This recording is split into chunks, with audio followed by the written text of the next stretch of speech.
This video on urine crystals is for educational purposes only. A 45-year-old man presents with sudden severe flank pain radiating to the groin. He has nausea and vomiting. He recently started a high-dose vitamin C supplement regimen.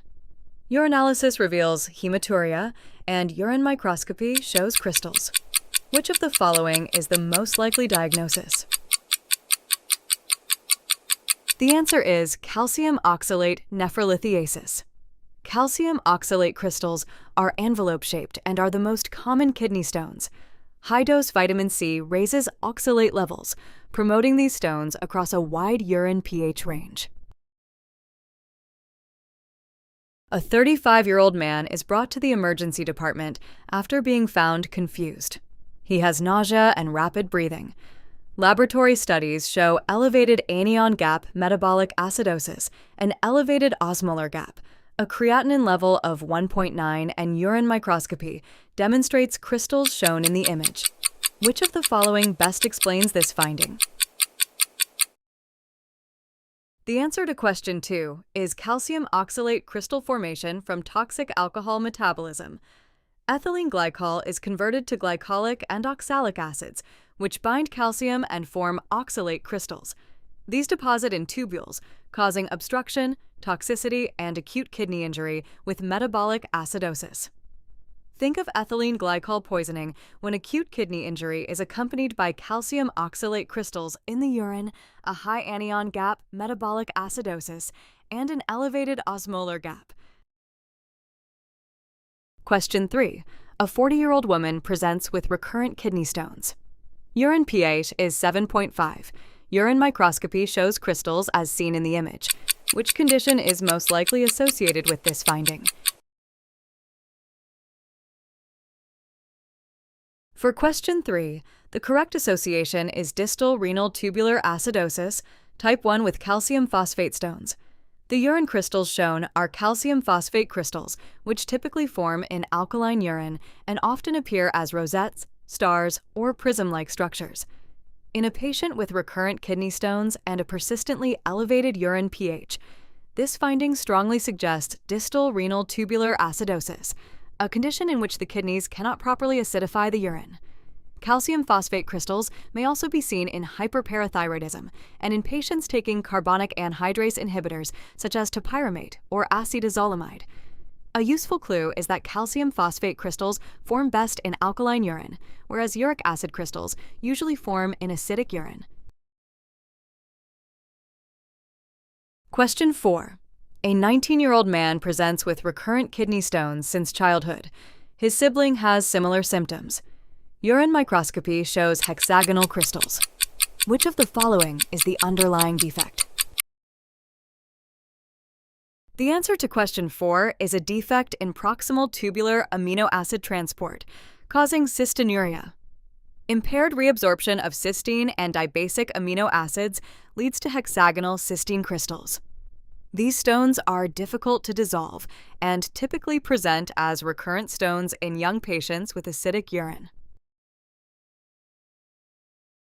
Question 5. A 60-year-old man presents with intermittent flank discomfort that has been occurring over the past several weeks. He reports no fever or painful urination. His medical history is significant for hypertension and joint pain that he treats intermittently with over-the-counter medications. He recently began a high-protein diet for weight loss. His vital signs are normal. Laboratory studies show normal kidney function. Urinalysis demonstrates no protein and no leukocyte esterase. The urine pH is 5, and urine microscopy reveals crystals shown in the image. What is the most likely cause of this patient's findings? In question 5, the correct diagnosis is uric acid stones. These crystals are rhomboid or needle-shaped and form in acidic urine, especially with gout, tumor lysis, or high purine intake. Remember that uric acid stones are radiolucent on X-ray, so imaging may miss them despite significant symptoms. Question 6. A 52-year-old woman presents with acute onset right flank pain, nausea, and painful urination that have been present for 2 days. She reports similar episodes of flank pain in the past and also has fever and chills. Her temperature is elevated, and physical examination reveals tenderness at the costovertebral angle. Urinalysis shows blood in the urine, positive leukocyte esterase, alkaline urine with a pH of 8, and a urine culture that grows gram-negative rods. Urine microscopy reveals crystals shown in the image. What is the most likely underlying cause of this patient's findings? The answer to question 6 is urease-producing bacterial infection leading to struvite stones. Organisms such as Proteus split urea into ammonia, raising urine pH and promoting magnesium ammonium phosphate crystal formation. Coffin-lid crystals are a key visual clue for these infection-related stones. Question 7. A 42-year-old man is brought to the emergency department with confusion and nausea. His family reports that he has been drinking heavily over the past few days. On arrival, he is disoriented and breathing rapidly. His blood pressure is 130/78, heart rate is 108, and respiratory rate is 26. Laboratory studies show a serum bicarbonate of 13, an elevated anion gap metabolic acidosis, an elevated serum osmolar gap, and a creatinine of 2.1. Urinalysis shows no protein or blood.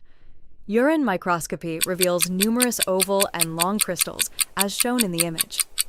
What is the most appropriate next step in management? For question 7, the next step is to administer fomepizole. The combination of confusion, nausea, rapid breathing, elevated anion gap metabolic acidosis, elevated osmolar gap, and acute kidney injury points toward toxic alcohol exposure. The presence of calcium oxalate crystals in the urine, particularly the long, oval, or dumbbell-shaped monohydrate forms shown here, provides an important diagnostic clue. Ethylene glycol is metabolized by alcohol dehydrogenase into oxalic acid, which combines with calcium to form crystals. Fomepizole is the treatment of choice because it blocks alcohol dehydrogenase, preventing the formation of toxic metabolites and limiting further organ injury. Question 8. A 58-year-old man is admitted for treatment of herpes zoster and is started on high-dose intravenous antiviral therapy. 2 days later, he develops decreased urine output and mild flank discomfort. He has been eating poorly and has had limited oral intake. His vital signs are stable.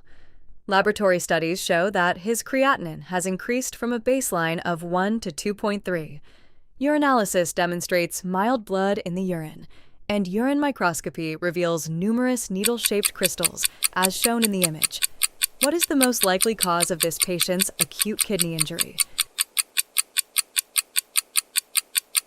The answer to question 8 is Acyclovir-induced crystal precipitation in renal tubules.